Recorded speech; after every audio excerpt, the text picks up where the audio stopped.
Hi and welcome to the show. I'm Aidan, this is Kyle. Now today we're reviewing the new film Steve Jobs. Now it focuses on the inventor, the co-founder, chairman and CEO of Apple Incorporated. A man responsible for technology that will most likely vibrate at some stage whilst you're watching the film.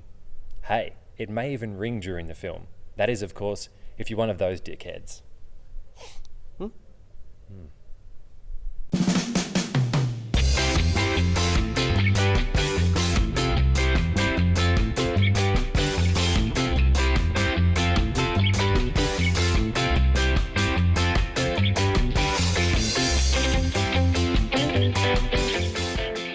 Now, the film is directed by Danny Boyle, so the director of 28 Days Later, Trainspotting, Slumdog Millionaire, just to name a few, and stars Michael Fassbender, Kate Winslet, Jeff Daniels, and Seth Rogen, all which were absolutely fantastic.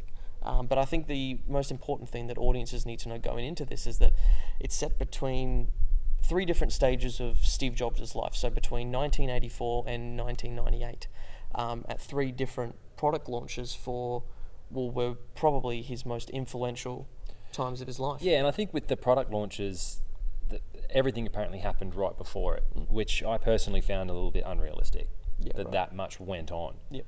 Like, it almost feels like it could have been a stage show.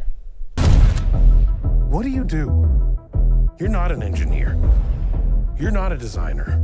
You can't put a hammer to a nail. I built the circuit board. The graphical interface was stolen. So how come 10 times in a day, I read Steve Jobs as a genius? What do you do? Musicians play their instruments. I play the orchestra. Now, in the film, Jobs is depicted to be quite an unlikable sort of guy. Yeah. Now, you've got Aaron Sorkin, who wrote the film, and he doesn't seem to have a problem, with painting unattractive portrayals of icons. Like, take, for instance, when he did Social Network with Mark Zuckerberg, the Facebook creator. Yeah. It's kind of like Taylor Swift with any album she's ever written. Yeah. Yeah.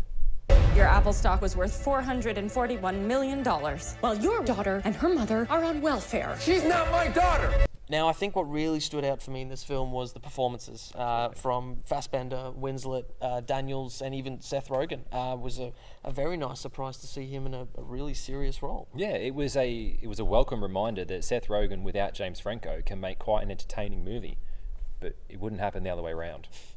Now, something that does bug me is the fact that Steve Jobs was released in the US in November, and we're just getting it here in Australia the first week of February. Yeah, I think we missed an iOS update. Yeah, and I don't know if it's due to the poor box office sales over there for why we got such a late release, but it makes you wonder, if Americans didn't care much to see it, how will it go with Australian audiences? I mean, Steve Jobs himself, like the icon, he's only been dead for like a year and a half. True. We're still waiting for a Steve Irwin movie. Even if that were true, doesn't sound that diabolical to me. Now, overall, I think the film was entertaining enough, but that's it. I think performance-wise, Winslet stole it for me, but let's face it, if Magneto wasn't in there, I probably wouldn't been as keen to watch. Yeah, I'm not a huge fan of the Steve Jobs story myself, but yes, you're absolutely right. The performances really stole it for me, and they're Oscar-nominated performances, which is a really big plus.